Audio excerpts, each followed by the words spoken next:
우리나라의 그 국립현충원에 가면 장군의 묘지가 따로 있고, 그 다음에 일반 병사의 묘지가 따로 있고, 전직 대통령의 묘지가 딱딱하게 분할되어 있죠. 장군의 묘지는 우리나라는 한 8평 정도 된답니다. 그리고 묘지석이 밑에 이제 단이 있고, 그 다음에 이렇게 그 비석을 이렇게 세워놨는데, 일반 병사의 그 묘지는 1평 정도 되고, 그냥 그 기단이 없는 그냥 묘비 하나만 이렇게 세워져 있는 이런데, 미국에 있는 그 알링턴 그 국립묘지, 워싱턴에 있는 알링턴 국립묘지는 장군의 묘나 또 비석이나 일반 병사의 비석이나 묘가 똑같아요. 크기가. 그러니까 죽어서까지 무슨 계급이 있느냐. 그죠? 네, 그런 생각을 한 거죠. 한국 사람에는 어떻게 보면 유교적 문화권에서 죽어서도 장군은 뭐 가는 데가 다르고, 일반 병사는 다를 거라라고 하는 그런 계산이 있어서 그런지 어쩐지 모르겠지만, 네, 그렇게 되어 있어요.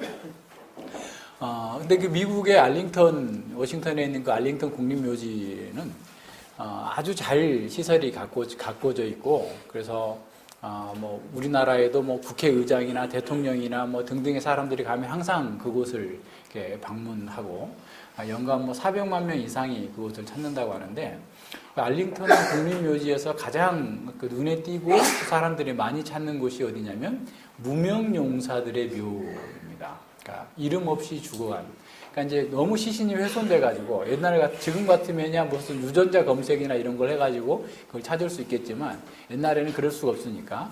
그래서 이제 그런 분들의 그 모아서 해놓은 그 무명용사의 그 묘지가 가장 성대하고 크고 웅장하게 해놓은 거죠. 뿐만 아니라 이제 우리나라의 그 궁궐 수비대 이렇게 교대식 같은 게 있잖아요. 그런 게 있는데, 거기는 대통령의 묘에도 그런 게 없는데, 오히려 이 무명용사의 묘에는 이렇게 그 수비대가 이렇게 그 교대할 때 많은 관광객들이 모이고 할 정도로 아름답게 그 장식이 되어 있다라고 하는 것을 들었습니다. 미국이 이처럼 그들의 그 무명용사들의 헌신과 사랑을 기리려는 것은 정말 이름 없이 빛도 없이 조국을 위해서, 나라를 위해서 헌신하고, 그러다가 전사한 그들의 충성과 은혜를 늘 기억하겠다라고 하는 그런 의미로서 그것을 더 잘 대우를 하고 있겠죠. 오늘 우리 성경에서 보면 이 무명의 성도들이 하나님 나라의 새 지평을 여는 위대한 역사를 기록해 주고 있습니다. 마치 알링턴에 있는 국립묘지보다도 더 훌륭한 어떤 무명의 성도들의 기념탑을 우리에게 보여주고 있는 것 같아요. 오늘 우리는 이 본문을 연구함으로써 교회와 하나님 나라는 각성한 무명의 성도들을 통해서 급진적인 발전과 확장이 이루어진다라는 사실을 우리는 확인할 수 있습니다. 안디옥 교회는 예수님께서 명령하신 땅 끝까지 이르러 내 증인이 되라라고 하는 그런 교회사적 사명을 이루는 아주 중요한 전진 기지가 되는 그런 교회입니다. 안디옥 교회의 설립은 구속사적으로 아주 매우 중요한 사건이죠. 그래서 이방인의 사도로 부름을 받았던 사울이 거기서 그 파송을 받아서 또 사역을 했고, 또 그 교회를 통하여서 바울과 바나바가 처음으로 세계 선교에 첫 발을 디딘 곳이고, 그 이후 10년 이상을 꾸준히 그 선교사들을 지원하고 후원하는 그런 아주 복된 일들을 감당한 교회가 바로 이 안디옥 교회입니다. 자, 그런데 그런 안디옥 교회를 설립하는데 쓰임받았던 그런 핵심 인물들이 유명한 사도들이 아니라 무명의 성도들이었다라는 것을 우리에게 보여주고 있습니다. 주께서는 이렇게 무명의 전도자들을 통하여서 세계로 복음이 전파되도록 하는 그런 전진기지가 되는 교회를 세우게 하셨습니다. 더욱이 그들이 스데반의 일로 인하여서 환란으로 흩어졌던 그런 사람들, 헬라파 유대인들이었죠. 그러니까 이게 오히려 복음을 전하는 것 때문에, 복음을 믿는 것 때문에 고난과 어려움을 겪으면서 흩어졌던 그 사람들이 오히려 그것에 어떤 것에도 두려워하지 아니하고 이방 땅에서도 담대하게 복음을 전했다라고 하는 사실을 기억해야 됩니다. 그들은 박해로 인해서 조금 더 위축되거나 또 그것에 대해서 연연하지 않고 복음을 당당하게 증거했던 것이죠. 주께서는 바로 이렇게 말없이 헌신하는 자들을 통해서 하나님 나라의 새로운 역사를 이끌어가고 주님의 몸된 교회가 온 세상으로 퍼져나가도록 역사를 이루어 가고 계신 것입니다. 자, 19절과 21절 보죠. 자, 때에 스데반의 일로 일어난 환란을 인하여 흩어진 자들이 베니게와 두로와 시돈 지역이죠. 또 구브로는 그 키프로스라고 섬이죠. 또 그래서 안디옥까지 이르러서 유대인에게만 도를 전했어요. 그러니까 복음을 유대인에게만 전했었는데 그 중에 구브로와 구레네에 있는 출신의 몇 사람이 안디옥에 이르러서 헬라인에게도 말하여 주 예수를 전파하니 주의 손이 그들과 함께 하심에 수다한 사람이 믿고 죽게 돌아오더라 그랬어요. 그러니까 8장 1절에 보면 스데반의 순교로 말미암아서 예루살렘 교회의 유력한 지도자들, 사도들 외에는 대부분 헬라파 유대인들, 크리스찬들이 전 지역으로 흩어지게 됐죠. 그런데 이들이 흩어졌을 때 그냥 꺼져버린 것이 아니라 불붙은 장작이 흩어져가지고 온 통에 불을 더 지피는 것처럼 온 세계로 지금 복음이 확장되도록 만들어주고 있는 그런 곳이죠. 그래서 그들이 가는 곳마다 복음을 증거하고 전한 그런 상태죠. 사실 박해로 인해서 삶의 터전을 잃어버리고 여기저기 흩어져 있는 그런 상황 속에서 단순히 먹고 살기 위해서 노력하는 것이 아니라 오히려 먹고 사는 것보다 더 중요한 것을 하는 것. 다시 말하면 복음을 전하는 것이 자신들의 사명이라고 생각하고 온 힘을 다해서 복음을 전하고 있는 그런 모습들을 보여주고 있습니다. 근데 그들은 처음에는 유대인들에게만 복음을 전한 거죠. 아마도 아직까지 베드로가 고넬료의 집에서 이방인들에게 복음을 직접 전함으로써 그들이 이방인들이 교회로 들어오게 됐다라고 하는 것, 그리고 그것이 예루살렘 교회에서 인정받았다라는 사실을 알지 못했을 때에는 일단은 유대인들에게만 복음을 전하게 되었던 것이죠. 그래서 이제 늘 우리가 하나님의 그 말씀을 통해서 역사 전체의 경륜을 다 알지 못하게 되면 늘 어떻게 보면 자기가 알고 있는 그 한계 내에서 머물게 돼요. 그래서 우리가 이렇게 하나님의 말씀을 열심히 공부하고 또 그 말씀에 근거해서 우리의 삶을 자꾸 조정해 나가야 되는 이유 중에 하나가 어떤 거냐면 우리가 하나님의 말씀에 대한 이해가 부실하면 삶에도 부실하고 우리의 어떤 생각이나 사고가 그 틀에 매여 있게 됩니다. 그래서 더 이상 어떻게 나갈 수가 없게 되는 거죠. 그래서 우리의 그 좁은 시각에 매이게 되면 하나님 나라의 확장을 위해서 우리가 일을 해야 되는데 상당 우리 자체가 이미 하나님 나라의 확장에 장애가 되는 것들을 이렇게 보게 됩니다. 그렇게 되면 하나님 나라의 도구로서 우리가 온전한 쓰임을 받을 수 없게 됩니다. 근데 이제 이들에게도 급속도로 소문이 돌았겠죠. 베드로는 예루살렘 교회의 중심 사도이고 지도자였기 때문에 그를 통해서 이방인들이 회심하고 돌아왔고 그것을 예루살렘 교회가 받아들였다라는 사실이 그들에게까지 알려지게 되었을 겁니다. 그래서 이방인들에게도 생명 있는 회개를 하나님께서 주셨다라고 하는 사실이 들려졌을 때 구브로와 구레네 출신의 몇 사람이 안디옥에 이르러가지고 유대인뿐만 아니라 헬라인에게도 주 예수를 전파하게 되었다라는 거죠. 이 안디옥은 수리아 안디옥을 얘기해요. 이제 뒤에 가서 보면 바울이 1차 전도여행에서 나오는 비시디아 안디옥이 있는데 그것은 소아시아 지역이고 여기는 수리아 안디옥이에요. 지금 시리아 지역에 있는 안디옥이에요. 그러니까 셀루쿠스 왕조가 거기다 수도를 삼았는데 그 셀루쿠스의 아버지 안디오쿠스, 그래서 안디옥, 자기 아버지의 이름을 따서 안디옥이라고 이름을 지었는데 당시에 1세기 당시에 여기 인구가 한 50만 명 정도 되고 굉장히 부유한 도시였어요. 그러니까 로마, 알렉산드리아 그 다음으로 번성한 도시가 이 수리아 안디옥입니다. 그래서 수많은 그러니까 아시아와 또 여기 아프리카 또 이쪽 이제 유럽으로 연결하는 그런 어떤 상업 도시였고 수많은 사람들이 인종들이 다민족들이 와가지고 장사하고 거래하고 있는 그런 지역들이죠. 그러니까 헬라인들이 굉장히 번성한 지역에 와서 일하고 있었던. 그래서 아시아에 어떻게 보면 그 수리아 지역이 페니키아 지역의 어떤 심장부와 같은 그런 곳이었습니다. 그래서 그런 만큼 안디옥은 경제적으로 부유한 만큼 또 성적으로 타락했고 수많은 어떤 종교와 또 부패로 유명한 그런 도시였습니다. 바로 이런 지역에 복음이 전해지게 된 겁니다. 구레네와 이 구브로 출신의 유대인 크리스찬들은 새롭게 깨달은 진리를 곧 이방인들, 다시 말하면 이방인에게도 생명을 얻는 회개를 주셨다라고 하는 그 하나님의 은혜를 알게 되었고 그 은혜를 깨달은 것을 곧바로 적용하게 된 거죠. 자, 이게 정말 중요한 겁니다. 그러니까 진리를 알았다고 하면 안 것에서 머물고 있으면 자기 것이 안 되는 거예요. 이 사람들은 베드로가 이방인에게 복음을 전해서 그 사람들이 회심하고 우리와 동일한 믿음을 가졌다고 한다면 우리 또한 그렇게 해보자 해가지고 가서 바로 복음을 전하게 된 겁니다. 그래서 이 진리를 분명히 깨달은 사람들은 자기 만족이나 자기 행복이나 자기가 기뻐하는 것, 자기가 번성하는 것에 자신의 생각이나 사고가 매여 있지 아니하고 새롭게 드러난 진리에 어떻게든 내가 역동적으로 순종하겠다라고 하는데 그 마음이 쏟게 된 거죠.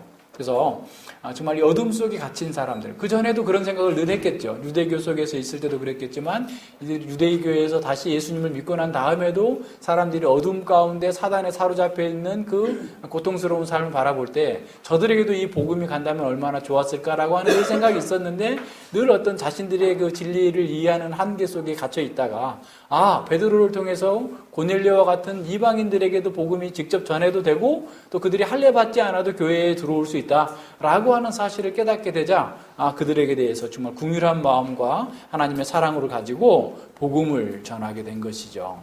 그래서 정말 복음 안에 주어진 하나님의 사랑에 대해서 어떻게든 그들에게 전해서 그들도 진정한 변화를 이루고 그들 속에서 정말 하나님의 사랑과 은혜가 나타나기를 바랐던 것입니다.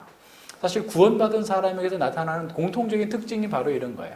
내가 누리고 있는 이 구원의 기쁨을 내 이웃도 누렸으면 좋겠다. 내 남편, 내 아내, 내 부모, 내 주변에 있는 이웃들에게. 그래서 모든 일을 다 하죠. 할 수만 있으면 다 하는 거예요.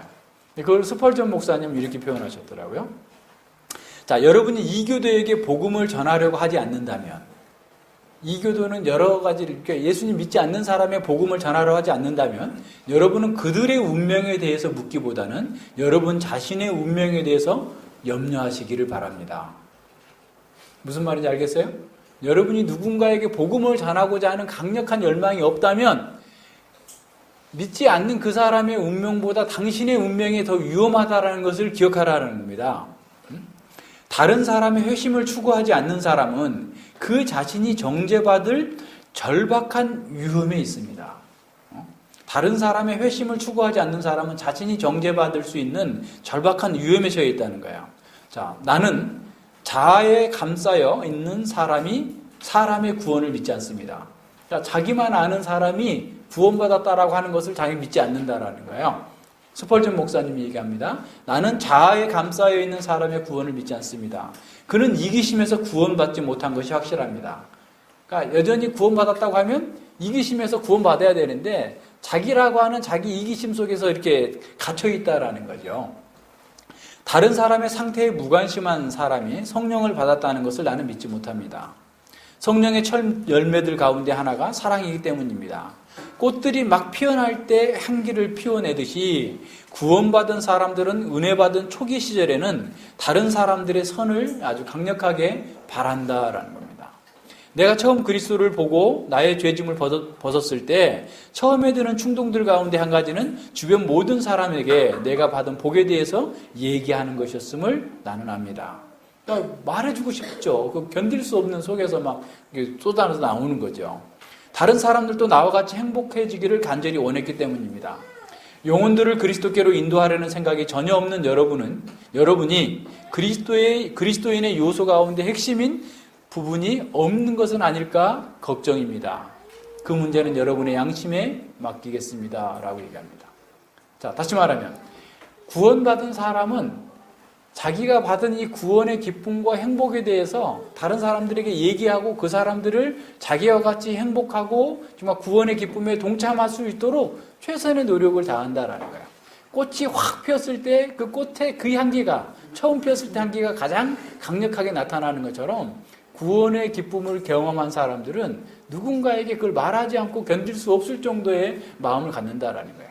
근데 그런 것이 없이 그냥 자기만 구원받고 나만 잘 먹고 잘 살면 되지 라고 하는 이기심 속에 있는 사람은 스펄전 목사님에 따르면 나는 그 사람의 구원을 의심하겠다라는 거예요. 그러니까 그럴 정도로 우리 속에서 우리 자신을 점검해 보라는 거예요. 자, 구원의 새로운 역사가 열렸다라는 것을 깨닫게 된 바로 이 구브로 사람들 그리고 구레네 성도들이 안디옥에 이르러서 헬라인들에게 적극적으로 복음을 전하게 된 것 또한 자신들이 복음 안에서 누리고 있는 안식과 기쁨, 또 그 영혼들에 대한, 잃어버린 영혼들에 대한 사랑으로 가득 충만했기 때문에 그럽니다. 그들이 그런 사랑으로 충만한 상태에서 헬라인들에게 복음을 전파할 때 주님의 손이 그들과 함께 하셨어요. 주의 손이라는 말은 주님의 권능을 얘기합니다. 관용적인 표현이죠. 그래서 새로운 구속사의 패러다임이 도래한 것을 깨닫고 많은 어려움에서도 불구하고 그 자신들에게 주어진 이 사명을 성령님의 인도하심을 따라서 담대하게 증거하고 나타냈던 것이죠. 그러자 하나님께서 함께 하시고 그들과 함께 하셔서 많은 사람들이 믿고 돌아왔다라는 겁니다. 역사의 새로운 장이 열릴 때 바로 그것을 무명의 그리스도인들이 깨달은 진리를 자신의 삶 가운데에서 자신의 이웃들에게 적용함으로써 구속사의 커다란 역할을 감당하고 있음을 우리에게 보여주고 있습니다. 자, 예루살렘 교회가 이 소식을 듣게 되었어요.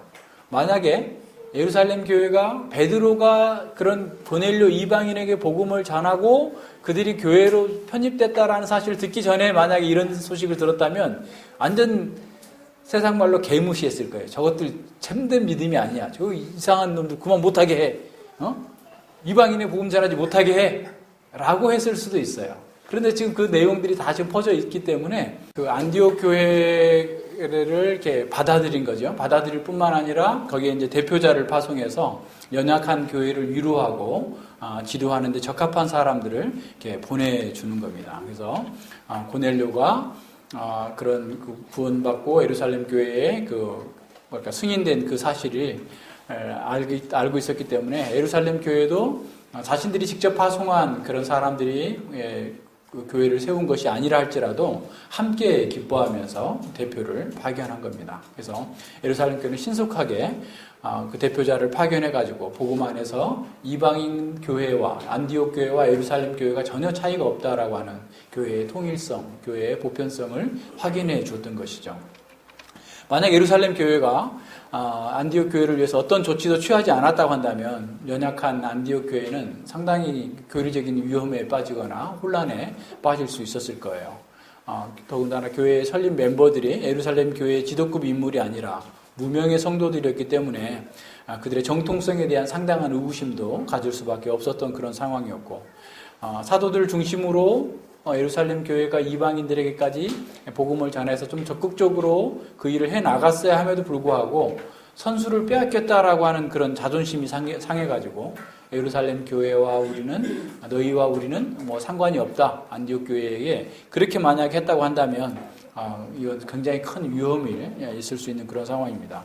하지만 예루살렘 교회는 아주 겸손하게 주님의 역사로 말미암아 그들이 회심하고 새로운 교회가 설립됐다라는 사실을 받아들이고 구브로 출신의 이 바나바를 파송하는 거예요. 그러니까 안디옥 교회를 시작한 그 중심 인물들이 무명의 그리스도인들이 구브로 출신들이었기 때문에 구브로 출신의 헬라파 유대인 크리스찬들이었기 때문에 헬라파 유대인 크리스찬인 바나바를, 그리고 또 구브로 출신인 사람을 이렇게 보내게 된 거죠. 뿐만 아니라 이 바나바는 예루살렘 교회로부터 상당히 큰 신망을 얻고 있고 지도급, 거의 사도와 동등할 정도로 그런 권위를 지금 인정받고 있는 그런 상황 속에서 바나바를 파송해 준 겁니다. 그래서 이렇게 교회는 자기 중심적인 것이 아니라 하나님 중심으로 움직일 때 참으로 아름답고 복된 열매를 맺을 수 있었던 것이죠. 바나바는 헬라파 유다인이기 때문에 누구보다도 헬라인들에 대해서 잘 아는 그런 인물이었겠죠. 그래서 바나바는 예루살렘 교회에서도 인정받고 아주 위로자라고 받았던 사람이기 때문에 연약한 교회를 위로하고 또 그들에게 온전한 복음을 가르치는 데 아주 적합한 인물로서 선택되었던 겁니다. 4장 36절에 보면 그는 권면과 위로가 뛰어난 인물이었고 교회의 구제를 위해서 자신의 밭을 팔아서 내놓을 정도로 헌신된 사람이었습니다. 여기 24절에 보면 착한 사람이라고 그랬죠. 그러니까 그 23절에 보면 저가 이르러 그 바나바를 얘기하는 거죠. 하나님의 은혜를 보고 기뻐하며 모든 사람의 굳은 마음으로 붙어 있으라 권하니, 이제 우리말 번역에 빠져 있는데 왜냐하면 사람이라는 헬라어가 빠졌습니다. 바나바는 착한 사람이요 성령과 믿음이 충만한 자라 그랬어요. 이에 큰 무리가 죽게 더하더라 라고 그랬죠. 그래서 바나바는 착한 사람입니다. 그래서 착한 사람이라는 것은 자신의 인생의 목표와 또 그 목표를 실현하는 모든 방식에서 주님의 뜻을 따르는 사람이다라는 거예요. 주님의 방식대로만 하는 사람, 주님께서 원하시는 대로 살고자 하는 사람이라는 의미로서 착한 사람입니다. 또 바나바는 성령과 믿음이 충만한 사람이에요. 경건한 사람이죠. 성령이 충만한 사람입니다. 그러니까 성령과 믿음이 충만하고 경건한 사람만이 사실은 어떻게 보면 다른 사람을 주님께로 인도해낼 수 있는 사람이 될 수 있다는 걸 보게 돼요. 그렇다면 경건한 사람을 낳기 위해서는 우리 자신이 먼저 경건한 사람이 돼야 돼요. 우리가 기도의 사람을 낳기를 원한다면 우리 자신이 먼저 기도의 사람이 돼야 됩니다. 우리가 하나님과 동행하는 사람을 낳기 위해서는 우리가 먼저 하나님과 동행하는 사람이 돼야 돼요. 바나바는 사울에 회심했을 때 그것을 예루살렘 교회가 받아들이지 못하고 의심할 때 담대하게 사울의 믿음을 시험해보고 그 믿음 사울을 예루살렘 교회에 소개해주고 또 그의 믿음을 보증했던 용기 있는 그런 인물이었습니다. 그래서 바나바는 모든 면에서 준비된 사람이었어요. 주님께서 준비된 자를 적당한 때에 이렇게 쓰시는 거죠. 아무 생각 없이 아무 능력도 없이 그냥 허송세월하던 사람을 갑자기 불러다 쓰시는 것이 아니라 준비되고 능력 있는 사람을 주님께서 그 나라를 위하여서 사용하시는 것이죠. 그래서 바나바는 예루살렘 교회의 파송을 받아서 안디옥에 도착했습니다. 그럼 그곳에 와서 안디옥 교회의 상황을 보고 하나님의 은혜로우신 일하심을 크게 감사하고 기뻐했습니다. 단지 사람들이 많고 그 사람들이 그냥 믿는 것에 대해서 감격한 그런 정도가 아니라 하나님의 은혜의 역사를 보고 기뻐했다라고 하는 거죠. 그러니까 바나바는 그 모든 것들을 영적인 시각으로 본 거예요. 사람의 차원에서 시각을 본 것이 아니라 하나님의 차원에서 보고 하나님께서 그 속에서 일하심에 대해서 기뻐하고 즐거워한 것이죠. 바나바는 물론 그 사람들 속에서 처음 믿는 사람들 속에서 여러 가지 약점도 보았을 겁니다. 일부 과도한 어떤 종교적인 열광주의자들도 있었을 테고 언제나 그렇던 것처럼 또 어떤 사람들 속에는 어떤 부실하고 여러 가지 약점들도 인간적인 약점들이 많이 드러나 있음을 보았을 거예요. 그럼에도 불구하고 바나바는 하나님께서 주신 그 은혜에 초점을 맞추어서 그것을 보면서 기뻐하고 있는 거죠. 그들의 작은 오류나 잘못에도 불구하고 그들 속에 하나님의 은혜가 나타났다고 한다면 그 은혜의 근거에서 그들을 기쁘게 받아들인 것이죠. 이것도 사실 우리에게도 큰 교훈이 됩니다. 그러니까 우리가 어떤 사람이든 예수님을 믿으려고 처음에 왔을 때 다 온전하지 못해요. 우리 자신들도 마찬가지잖아요. 여러분 아마 이렇게 사진 찍어놓으면 동영상으로 좀 찍어놓으면 재밌을 수 있을 거예요. 처음에 오셨을 때 여러분이 생활한 것들 한 10분 정도 분량으로 찍어놨다가 한 10년 후에 보고, 그죠? 또 그들이 20년 후에 보고 나면 예전에 우리가 했던 모습을 참 부끄럽게 여길 정도로 우리가 사실 부족한 그런 상태에 있었던 거죠. 그러나 부족해도 그 속에 하나님의 은혜가 있다면 기다려주고 또 인내하면서 가르치면 바뀌어요. 그러니까 어떤 사람은 성질 급해가지고 아니 저 사람 빨리 징계해야 되지 않아요? 교회 전체 물을 흐리는데요? 라고 할 수도 있어요. 그렇지만 하나님의 은혜가 있으면 기다려보면 돼요. 기다려보면 그것이 다 바뀌고 온전케 되어지면서 하나님 나라의 그 성품을 갖게 됩니다. 그래서 좀 약하고 부족한 점이 늘 없지 않아 있었어요. 안디옥 교회도 다 마찬가지예요. 그럼에도 불구하고 지금 바나바는 그 사람 속에 역사하시는 하나님의 은혜를 보면서 아주 기뻐하고 즐거워하고 그들에게 계속해서 격려하고 은혜 가운데 자라도록 말씀을 가르쳤던 것이죠. 그래서 바나바는 하나님의 은혜를 입은 사람들에게 굳은 마음으로 주께 붙어 있으라라고 권면합니다. 굳은 마음으로 주님과 함께 머물라라는 거죠. 그러니까 바나바는 안디옥 교회에 파송받은 그 목표를 잘 감당하고 있는 거야. 적절하게 당하고 있는 거죠. 굳은 마음으로, 강한 마음으로, 지정의가 조화롭게, 그러니까 하나님을 아는 지식, 또 그 지식에 근거한 정서, 그리고 의지가 또 조화롭게 잘 성장해서 주님께 붙어 있어라. 우리의 인생의 목표가 주님이 돼야 되고 주님께서 이루시는 그 인생의 목표를 이루기 위하여서 우리가 살아가는 방식에 있어서도 주님의 방식으로 살아가라라고 가르쳐주고 있었던 것이죠. 그래서 복음을 받아들인 사람답게 그 마음의 중심에 복음의 목표가 온전하게 자리를 잡고 나아갈 수 있기를 계속해서 가르쳤던 겁니다. 그러니까 우리가 구원의 중성의 은혜를 입은 것은 굉장히 중요하고 정말 말로 표현할 수 없는 그런 감격스러운 일이지만 그것이 다가 아니다. 지금부터 계속해서 말씀을 통해서 성장하고 또 그 말씀에 순종함으로써 진리를 구현하는 삶을 계속해 나가야 된다라고 가르쳐 있는 거죠. 그래서 마음 가운데 주께서 기뻐하시는 것들을 행하고자 하는 그런 열망을 굳게 붙들고 행하라라는 겁니다. 네. 자, 복음을 믿고 주님과 연합된 사람은 사실은 늘 이렇게 주님께 굳게 붙어 있으려고 노력해야 돼요. 우리가 성화가 자동적으로 되어지지 않습니다. 그냥 이루어지는 게 아니에요. 하나님께 그리스도와 연합됐으니까 나는 가만히 있어도 그냥 열매가 맺히겠지라고 생각하면 오류예요.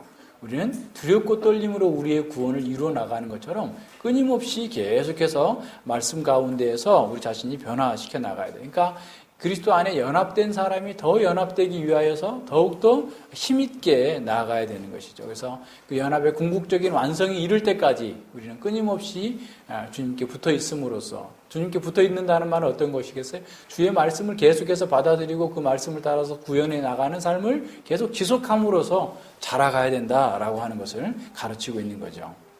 그래서 주님께 붙어 있는다, 주님과 연합이라는 것은 우리의 의지를 말살하는 게 아니에요. 우리가 의지를 동원해서 적극적으로 주의 말씀에 순종해 나가는 것을 포함하고 있는 것입니다. 그래서 말씀을 듣고 그 말씀에 순종하는 것에 우리의 삶에 있어서 아주 중심, 마음의 중심에 그게 있어야 된다라는 것이죠.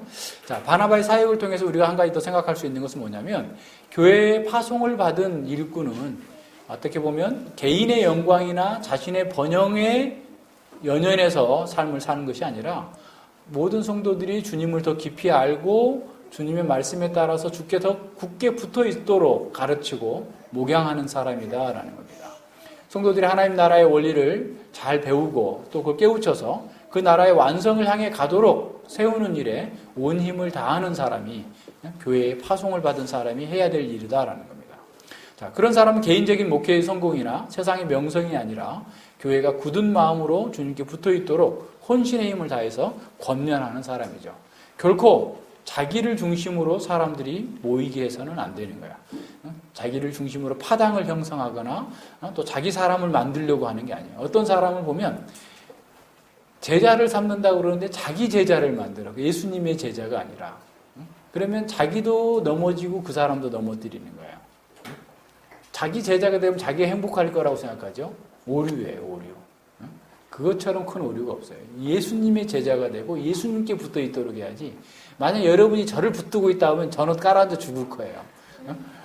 여러분이 예수님을 붙들게 되면 도와주는 사람이지, 저를 붙들게 하면 저도 불행하고 여러분도 불행해요. 같이 망하는 거예요. 주님께 붙어 있도록 하는 것이 교회의 사역자가 해야 될 일입니다. 네. 자, 우리가 해야 되는 일은 물을 뿌리고 이렇게 자라게 하는데 도움을 주는 것이지, 실제적으로 자라게 하시는 분은 주님이시기 때문에 계속해서 주님께 붙어 있으라라고 가르치는 거죠. 그래서 교회의 진정한 사역자는 성도들이 자신에게 복종하고 자신에게 붙어 있도록 하는 것이 아니라 주님께 붙어 있도록 하는데 혼신의 힘을 다하는 사람입니다. 자, 이러한 바나바의 사역으로 우리가 큰 무리가 주님께 더하게 되는, 교회에 더하는 그런 열매를 맺게 된 겁니다. 성도들이 하나님의 말씀의 원리를 깨닫고 또 그들의 삶에 변하고 그의 세계관이 변했어요. 자, 그래서 부패하고 정말 그 더러운 삶을 살고 있었던 그 안디옥의 그 상황 속에서 사람들이 거룩한 삶을 살고 새로운 삶을 살게 되니까 사람들이 거기에서 정말 이렇게 큰 반향이 일어나게 되는 거죠. 처음에는 의욕의 시선을 아마 바라보았겠죠. 그러나 그들의 삶에 점점 관심을 갖게 됩니다. 제자들의 삶의 변화가 어디에 원인이 있는가를 사람들이 살피기 시작했을 거예요. 정말 복음이 그런 능력이 있는지, 교회가 정말 대한 공동체로서요 거룩하고 사랑이 가득한 곳인지를 알고 싶어 했을 겁니다. 그리고 그것을 확인한 사람들이 복음을 듣기 위해서 교회에 나왔고 그 결과로 큰 무리가 더해진 거예요. 초대교회의 상황을 보면서 사람들은 그렇게 놀랬다는 거예요. 자, 저 공동체가 얼마나 사랑의 공동체인가. 가족들 속에서도 볼 수 없는 그런 사랑이 저들 속에서 나타나는구나. 저들이 얼마나 정의로운 사람들인가. 세상에서 저렇게 양심적으로 정의롭게 사는 사람들은 우리가 보지 못했다라고 얘기할 정도로 세상 사람들이 얘기할 정도로 그렇게 거룩하고 또 사랑이 충만한 그런 공동체였던 것이죠. 자, 이 안디옥 교회에서 바나바가 했던 두 번째 사역은 어떤 거냐면 동역자를 초빙해 오는 거예요. 바나바는 자식이 혼자서 이렇게 큰 무리로 성장한 안디옥 교회에서 사역하는 것이 너무 감당하기 어려움을 느낀 겁니다. 그래서 예루살렘 교회와 상의한 후에 다소에 가서 이 사울을 청빙해 온 거죠. 여기서 예루살렘 교회와 상의했다라는 내용이 없어도 거기 내용이 다 포함되어 있어요. 왜냐하면 자기가 파송받은 교회에 이 모든 것들을 상의하고 협력과 지지를 다 받고 나서 이와 같은 일을 했다라는 것은 보이지 않아도 너무 분명하게 잘 드러나기 때문에 묻고 아마 그 사울이 이방인의 사도로 부르심을 받았다라는 사실을 바나바는 알고 있었어요. 그래서 이 이방인들로 구성되어져 있는 이 안디옥 교회를 위한 사역에 사울이 아주 적합한 자다라는 사실을 알고 직접 사람을 보내서 오라 이렇게 하지 아니하고 직접 다소까지 가가지고 사울을 청빙해 오는 이런 놀라운 겸손과 통찰력을 우리에게 보여줍니다. 참 우리도 이런 면에서 본받아야 되는 거죠. 바나바처럼 좋은 사역자를 발굴하고 또 그와 함께 사역하는 겸손한 리더십이 있어야 되겠죠. 예루살렘 교회의 중진으로서의 지도자였던 바나바는 안디옥에서도 놀라운 성공을 이루었지만 자신의 목회 성공이나 자기의 어떤 그 권위에 관심을 갖고 있지 않았던 거죠. 오직 주의 몸된 교회가 어떻게 하면 바르게 설 것인가, 온전한 성장을 하기 위하여서 가장 큰 관심을 갖고 있었기 때문에 이런 사울과 같은 탁월한 또 사역자를 함께 초빙해서 동역할 수 있는 그런 일들이 있었던 것이죠. 자, 이렇게 해야만 이렇게 교회가 아름다운 열매를 맺게 돼요. 그러니까 자꾸 사람 중심으로 사람의 이기심이 들어가게 되면 교회는 늘 이렇게 넘어지게 됩니다. 그러니까 개혁교회로 잘 출발을 했는데도 불구하고 어느 순간에 어떤 사역자들은 또 그걸 가지고 자꾸 자기 추구를 하게 돼요. 그렇게 되면 오히려 그 개혁 신학을 갖고 있지 않은 사람들보다 더 나쁜 잘못된 권위를 사용하고 있는 것을 보게 됩니다. 그러니까 참 심각해요. 그래서 이런 부분들이 계속해서 잘 이렇게 살펴야 됩니다. 그러니까 이제 교회가 이렇게 온전해지는 것은 이게 그냥 한번 딱 온전해졌다고 해서 계속 온전해지는 게 아니에요. 왜냐하면 바른 교회일수록 계속해서 사단의 공격이 있어요. 무너뜨리고자 하는 바른 교회와의 하나님 말씀이 있기 때문에 그 교회를 무너뜨리기 위해서 사단의 오만 가지의 시험이 오는데 그 중에 가장 큰 시험이 어떤 거냐면 사람을 잘못 세우게 하는 거예요. 그래서 그 사람 하나 잘못 세워가지고 교회가 무너지게 되는 일이 굉장히 많습니다. 그래서 그런 부분들을 잘 생각해야 돼요. 잘못 세운다라는 게 뭐겠어요? 바나바처럼 자기의 사심이 아니라 자기의 욕망이 아니라 하나님의 교회, 하나님의 나라, 하나님의 영광을 위해서 사역을 해야 되는데 자꾸 자기 중심의 자기 추구적 사역을 하게 되면 과도하게 자기의 권위를 내세우게 되고 자기 이익을 따라서 어떤 행보를 하게 되면 교회 전체의 행보가 잘못되게 되는 그런 상황으로 가게 되는 겁니다. 그래서 바나바는 사울과 함께 안디옥 교회에서 모여서 큰 무리를 1년 동안 가르쳤다라고 나옵니다. 그래서 26절에 보면 안디옥에 데리고 와서 둘이 교회에 1년간 모여 있어 큰 무리를 가르쳤고 큰 무리를 가르쳤다라는 겁니다. 자, 바나바와 사울이 온 힘을 기울여서 했던 사역이 뭐냐면 가르침의 사역이에요. 그러니까 교회는 가르침이 없이는 참되게 성장하거나 온전해질 수 없다라는 것을 보여주는 거예요. 그러니까 성경 공부를 하지 않는 교회는 이 제대로 될 수가 없어요. 그죠? 그러니까 성경에 대해서 바르게 이해하지 않고서는 성도들의 삶 자체도 온전하게 이루어질 수 없습니다. 그래서 하나님께 헌신된 사역자는 사실은 하나님 나라의 전체의 경륜을 살피면서 아주 전심으로 가르침에 열심을 내야만 한다라는 거예요. 그렇게 되자 안디옥 교회가 크게 부흥을 하게 됩니다. 이로 인해서 주의 제자들이 안디옥에서 처음으로 그리스도인이라고 하는 명칭으로 불려지게 돼요. 이 그리스도인이라는 말은 크리스티아노이, 복수는 크리스타노이이고 크리스티아노스, 그리스도께 속한 사람, 그리스도의 가족이라는 뜻이에요. 그러니까 사람들이 야 저것들 왜 저렇게 산대? 라고 물었을 때 쟤들 그리스도에 속해서 그렇대. 그리스도의 가족들이래 쟤들이. 라고 사람들이 붙여준 거예요.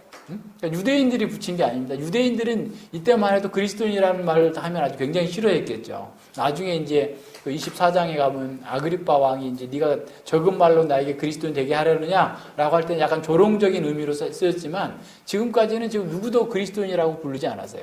제자들이라고 불렀거나 그리스도의 생도라고 했거나 이런 표현을 썼지 그리스도인이라는 표현을 안 썼거든요. 근데 그리스도인이라는 표현은 이방인들에게서 붙여진 겁니다. 너무나 다른 삶이 산 거예요. 왜 저렇게 사느냐라고 사람들이 물어볼 정도로 그리스도인의 삶이 그리스도를 닮은 삶을 산 거예요. 그리스도께서 기뻐하시는 삶을 산 거예요. 사랑과 겸손과 온유와 그런 성령의 충만한 그런 삶을 사는 것으로 사람들에게 아주 분명하게 나타나 보이는 그런 삶을 살게 된 것이죠. 이런 면에서 그리스도인이라고 하는 것이 얼마나 중요한 것인지를 잘 생각해 봐야 됩니다. 그러니까 그 사회에 충격을 줄 정도로 왜 저렇게 사냐? 저것들이 왜 저렇게 살지? 라고 얘기할 때 그 답은 저게 그리스도께 속한 사람이야. 그리스도의 제자들이래. 그리스도의 가족들이래. 라는 의미로서 사용되어졌다라는 거예요. 자, 이런 면에서 가르침을 받고 그 가르침 받은 대로 삶에서 구현하는 사람들은 그리스도인다운 삶을 사는 거죠. 그리스도인으로서 삶을 사는 겁니다. 자, 그렇다면 우리는 어떻게 살아야 되겠어요? 우리가 진정한 그리스도인으로서 삶을 살아야 되겠죠. 무명의 그리스도인들은 어떻게 그렇게 과감하게 이방인들에게 복음을 전할 수 있었습니까? 그들은 고넬료 사건이 예루살렘 교회에서 온전히 수용되었고 이제는 그리스도 안에서 이방인과 유대인들의 차별이 완벽하게 사라졌다는 것을 알게 되었기 때문입니다. 그들은 진리를 깨닫고 그 진리를 통해서 기존의 세계관, 낡은 세계관들을 헐어버리고 새 포도주를 새 가죽 부대에 담는 것처럼 이제는 유대교의 낡은 체제 필요 없이 곧바로 하나님 나라의 새 역사가 이방인 중에서 시작됐다는 것을 확신하고 그것을 근거로 이방인들에게도 복음을 담대하게 전했기 때문에 그렇습니다. 또한 그들은 자신들이 그리스도의 사랑으로 새롭게 되자 이방인들 또한 그 사랑을 함께 받아 누리기를 간절한 마음이 생겨난 것이죠. 복음 안에서 주어진 하나님의 사랑을 받은 사람은 그 사랑을 어떻게든지 전하려고 하는 겁니다. 이게 누가 시켜서가 아니라 그냥 자연적인 발로예요. 누구든지 처음 그리스도의 사랑을 맛보고 자신의 죄짐을 벗어버렸을 때 가장 큰 마음의 갈망 중에 하나는 자기 주변에 있는 모든 사람들에게 자신이 받은 이 복을 얘기하고 그 복에 참여하도록 하는 것이죠. 그들도 자신과 같이 행복한 삶을 살기를 원하기 때문에 복음의 능력과 복음의 아름다움을 증거할 수밖에 없게 된다라는 겁니다. 그리스도의 사랑과 성령 하나님의 역사로 말씀을 깨달은 사람은 먼저 마음과 세계관이 변하게 됩니다. 그런 사람들은 실제 삶에서 예전에도 생각하지 못했던 진정한 능력을 발휘하게 되는 거예요. 자, 기독교 신앙에서 어떤 체험이나 어떤 결단도 중요합니다. 하지만 더 중요한 것은 세계관이 변해야 돼요. 세상을 보는 눈이 바뀌어야 됩니다. 인생을 보는 눈이 바뀌어야 돼요. 인본주의적인 세계관을 가지고서도 거듭났다 할지라도 주님의 뜻을 구현할 수 없어요. 그러니까 세계관은 그냥 바로 바뀌어버리는 게 아니에요. 우리가 은혜로서 구원받은 것은 단번에 주어지는 은혜지만 우리가 계속해서 세계관은 변혁시켜 나가야 됩니다. 오늘날 많은 열정과 또 체험을 가진 사람들이 삶에서는 수많은 문제들로 늘 혼란스러워하는 것을 볼 수 있습니다. 그들이 직면한 그 문제를 대처하는 것을 보면 세상 사람들과 별반 다르지 않거나 정말 세상 사람들보다 더 어리석게 행동하고 무능하게 행동하는 것을 볼 수가 있어요. 보지 못하기 때문에 그런 거죠. 자신의 한계의 틀에 갇혀 있기 때문에 그래요. 그래서 어떤 사람은 장래에 무엇을 하겠다라고 하는 결단을 많이 해요. 또 어떤 사람은 장래에 내가 무엇을 해야 할까 고민을 많이 해요. 그러니까 교회 안에도 햄릿형 인간이 있고 돈키호테형 인간이 있어요. 햄릿은 맨날 고민만 하잖아요. 내가 뭘 해야 될까 맨날 고민만 해. 돈키호테는 앞뒤 가리지 않고 막 가서 저질러 버리는 것처럼 뭔가 막 하려고 하는 그 열광주의적인 그 성향을 가지고 있는 사람들이 있어요. 그러나 지금 우리에게 필요한 것은 현재 주어진 상황을 잘 분별하고 그 상황에 적합하게 행동하는 지혜가 필요한 거죠. 주님께서 원하시는 것은 현재의 상황 속에서 잘 이루어낼 수 있는, 우리의 문제를 극복하고 우리의 삶을 개선시킬 수 있는 지혜가 있어야 되는 거죠. 그러니까 주님께서 원하시는 것을 할 수 있는 지혜가 우리에게 있어야 되는 거죠. 그것을 위해서는 하나님의 말씀으로 자신의 세계관과 삶의 방식을 점검하고 계속해서 개혁해 나가야 돼요. 무명의 그리스도인들이 말씀을 깨닫고 개혁하고 적용함으로써 변화될 수 있었던 것처럼 우리도 그렇게 해야 됩니다. 그것을 위해서 우리는 차분하게 하나님의 말씀의 도리를 깨닫기 위해서 여러 가지 분주한 일들을 내려놓는 용기와 결단이 필요합니다. 다른 걸 좀 내려놔야 돼요. 우선순위를 정해놔야 됩니다. 말씀을 공부하는데도 변화되지 않는 사람의 특징 중에 하나는 너무 바쁘다는 거예요. 공부는 해요. 근데 바쁘기 때문에 묵상할 시간이 없어요. 또 열심히 공부는 하는데 게으르기 때문에 적용하지 않아. 뭐 하나 딱 들으면 바로 실천을 하려고 해야 되는데 안 해. 이게 참 어떤 분은 보면 막 그렇게 말해주고 싶을 때가 있어요. 딱 하라고 그 말을 확 집어서 말해주고 싶을 때가 있는데 안 하는, 지금 하는 거예요. 그러니까 여러분 스스로 점검해 보세요. 뭔지 한번 생각해 보세요.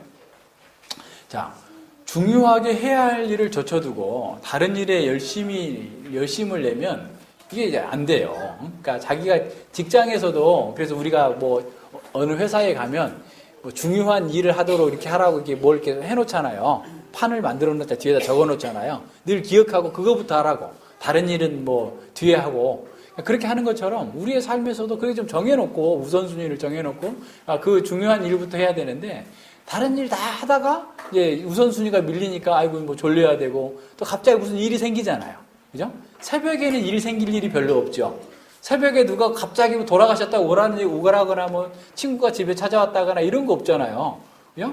그렇게 방해받지 않는 시간에 이렇게 자기가 이렇게 말씀 우선순위를 두고 공부를 해야 되는데 다른 일 다 하고 나서 이제 저녁 때 하려고 보니 저녁에는 뭐 갑자기 얘가 아프기도 하고 병원도 가야 되고 뭐 일들이 막 계속 생기는 거잖아요. 못하게 되는 거예요. 그렇게 되면 안 됩니다. 자, 지혜라는 것은 어떤 거냐면 현실의 삶에서 우선순위를 잘 파악하고 질서 있게 모든 것을 하는 것에서 드러납니다. 그래서 지혜 있는 사람은 가장 중요하고 본질적인 일부터 하는 거예요. 그리고 현실의 문제 그 자체에 매달리기보다는 그 근본 원인을 분석해서 근본적인 해결책을 찾고자 하는 것이죠. 자, 무명의 구브로와 구레네에서 온 성도들은 자신이 깨달은 진리를 곧바로 적용함으로써 적극적으로 이방인들에게 복음을 전했습니다.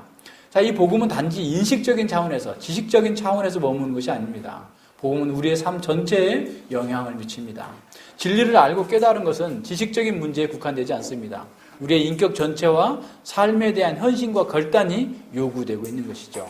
그래서 요한복음 8장 30절로 32절에 보면 이 말씀을 하심에 많은 사람들이 믿더라. 예수님께서 가르치셨더니 믿었어요. 그러자 예수님께서 그러므로 예수께서 자기를 믿는 유대인들에게 이르시되 너희가 내 말에 거하면 참 내 제자가 되고 진리를 알지니 진리가 너희를 자유케 하리라. 자, 믿는 유대인들에게 예수님께서 말씀하셨습니다. 진리를 아는 것은 그 사람의 진정한 자유를 주는데 하지만 그 진리로 인한 자유는 진리이신 예수님의 말씀을 알고 순종할 때 주어진다라는 거예요. 너희가 내 말에 거하면 참 내 제자가 되고 자유케 된다라고 말씀하셨어요. 그러니까 믿었어? 그러면 순종해야 돼. 말씀에 거하면 그러면 자유를 누린다라고 말씀하시는 거예요. 진리를 알고 순종했던 제자들이 복음을 전할 때 주의 손이 그들과 함께 하심에 수다한 사람들이 믿고 돌아오게 됐어요. 마치 기다렸다는 듯이 사람들이 주께로 돌아왔습니다. 주님의 권능이 변화된 세계관에 따라서 진리에 순종하는 그리스도의 제자들과 함께 역사하신 것이죠. 주님의 말씀에 순종하면서 진정한 자유를 누리는 사람들이 전하는 그 메시지는 힘이 있습니다. 왜냐하면 성령께서 함께 하시기 때문이고 자신이 체험한 것을 전하기 때문에 그래요. 자기가 체험하지 못한 것을 전하면 거기에 힘이 없어요. 그럴 것 같아 라고만 하지 힘이 없습니다. 그러나 내가 체험한 것은 분명하고 강력하게 증거할 수 있는 겁니다. 성령께서 무명의 제자들과 함께 하셔서 그들의 메시지를 통해서 많은 사람들을 주께로 돌아오게 하셨던 것은 그들이 말씀에 진리에 순종함으로써 강력하고 온전한 메시지로서 진리를 전했기 때문에 그렇습니다. 자, 우리가 만약 주의 일을 하면서 사람들에게 인정을 받기를 바라고 자기의 영광을 추구한다면 구원사의 새 장을 열었던 이 무명의 성도들 앞에서 부끄러워해야 합니다. 예루살렘 교회와 유명한 사도들은 베드로와 고넬료 사건을 통해서 새 역사가 시작되었음을 알았지만 아직 이방인들에게 적극적으로 나아가지 않고 있는 그런 상황이었습니다. 그런데도 불구하고 이것을 깨달은 무명의 성도들이 사단에 사로잡힌 이방인들의 그 안타까운 상황을 보고 그들을 구원하는 새로운 장을 열게 된 겁니다. 그 교회가 세계 선교를 위한 전초 기지가 되는 안디옥 교회였습니다. 안디옥 교회는 세계 선교를 위한 전진 기지로서 모든 탁월한 역량을 발휘하였고 바울과 선교사들을 계속해서 지원했던 그런 교회가 되었습니다.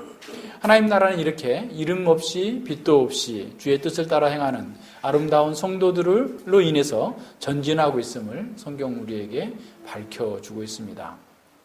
세상에 널리 알려진 유명한 목사들이 아니라 이름 없이 말씀에 순종하고 적용하는 성도들에게 하나님의 권능의 손길이 함께 하셨다라는 것을 우리는 기억해야 됩니다. 자, 우리는 그리스도인으로 불렸던 안디옥 교회의 성도들을 통해서 그리스도인의 삶이 어떻게 시작되고 또 어떤 열매를 맺는지를 분명하게 알 수 있습니다. 첫째로 그리스도인이 된다는 것은 중생, 거듭남으로부터 시작됩니다. 인간의 설득과 재주로 그리스도인을 만들 수 없습니다. 우리가 전하는 복음을 통해서 어떤 사람이 회심했다 할지라도 주의 손이 함께 하셨기 때문에 그가 회심하고 중생한 것입니다.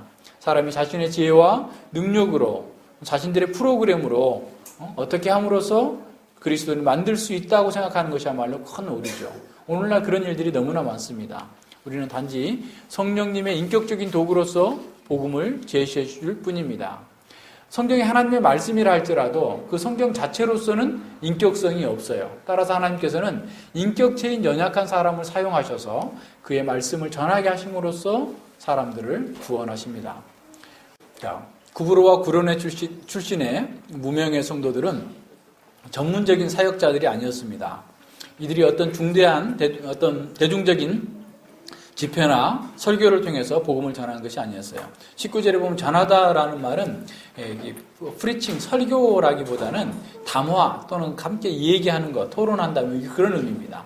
그러니까 어떤 고정적인 의미의 설교나 강서를 의미하는 것이 아니라 일상생활 속에서 서로 만나서 얘기하는 것을 의미합니다.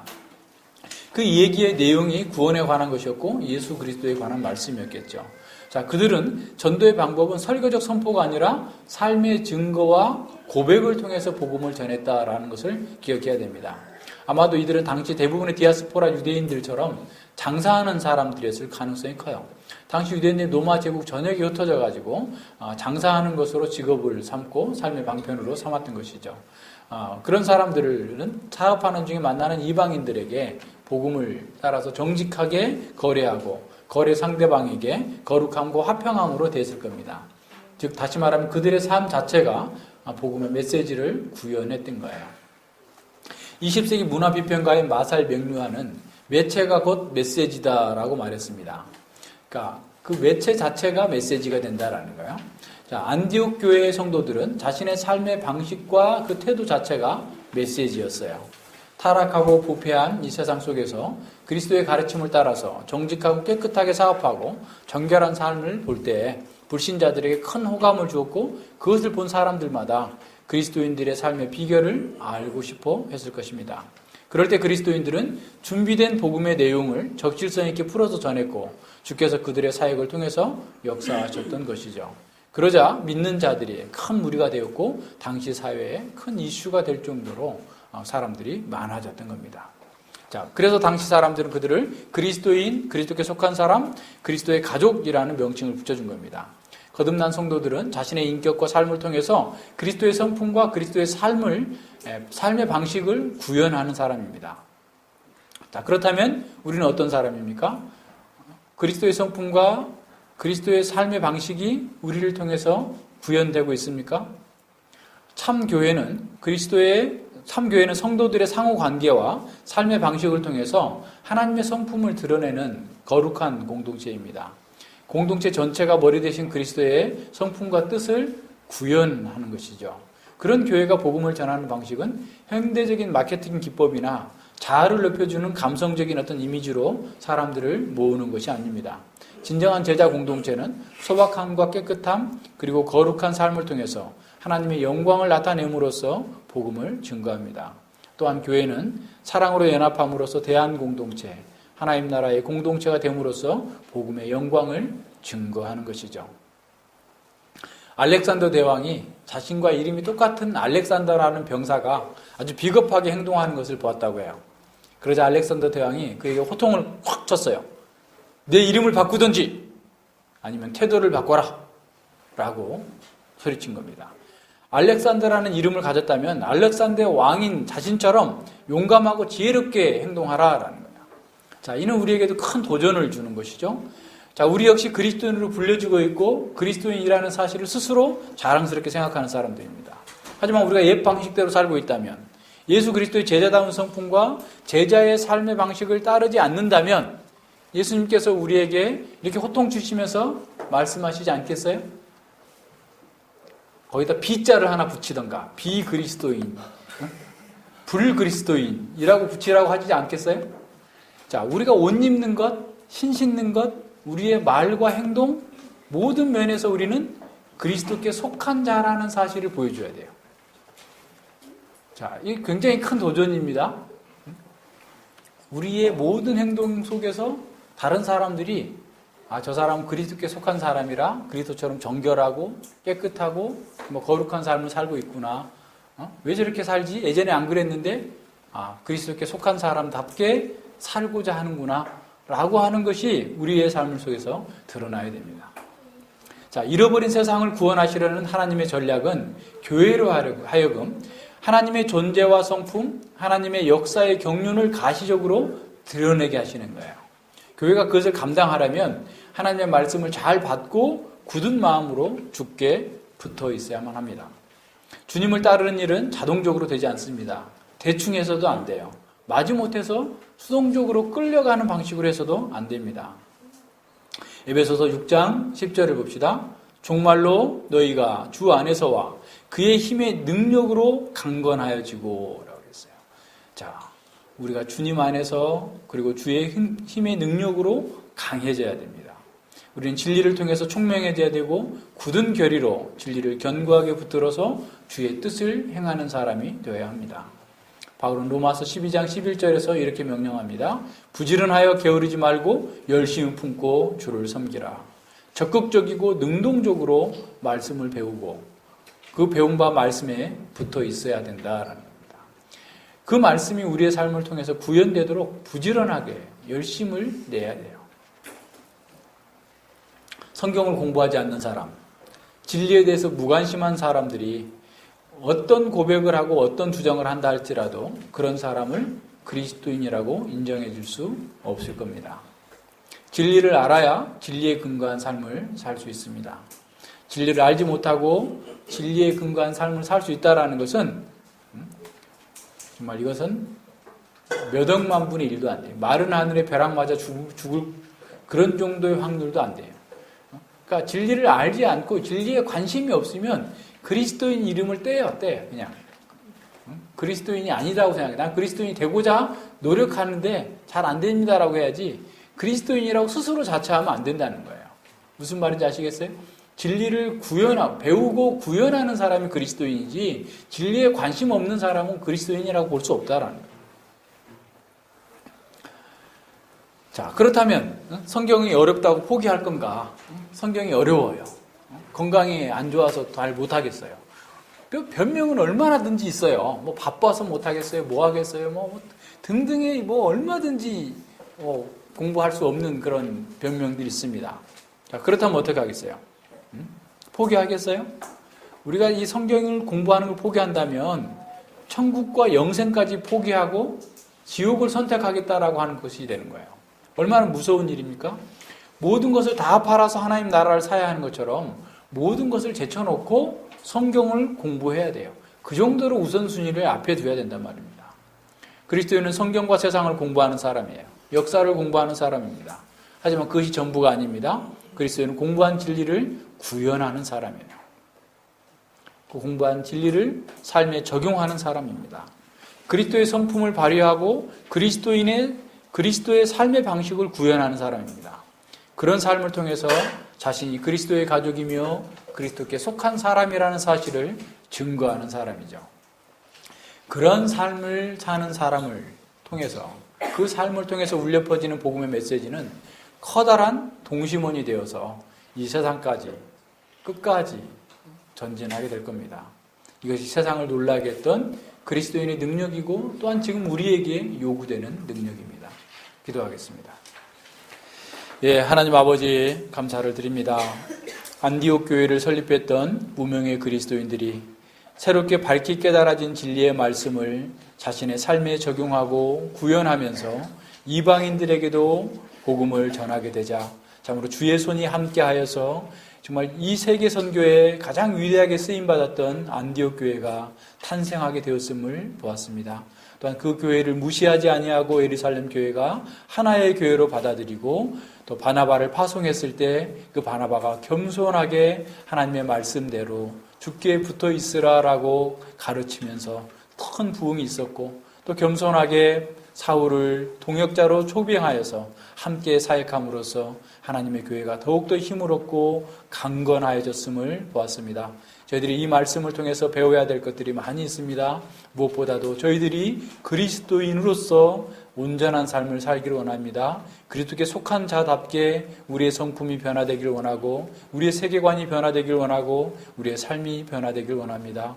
우리가 그것을 위하여서 늘 말씀을 공부하고, 공부한 말씀을 묵상하고, 공부한 말씀을 우리의 삶에 적용하기 위하여서 죄와 더불어서 피 흘리기까지 싸우며 더욱더 적극적이고 능동적으로 순종해 나갈 수 있는 사람들 되기를 원합니다. 그래서 저희 같은 무명의 사람들이 하나님께서 쓰시는 그 거룩한 사역에 온전하게 헌신되어질 수 있는 은혜와 특권을 누리길 원하오니 주님께서 저희들을 각성시켜 주시고 변화시켜 주시고 사용하여 주시옵소서.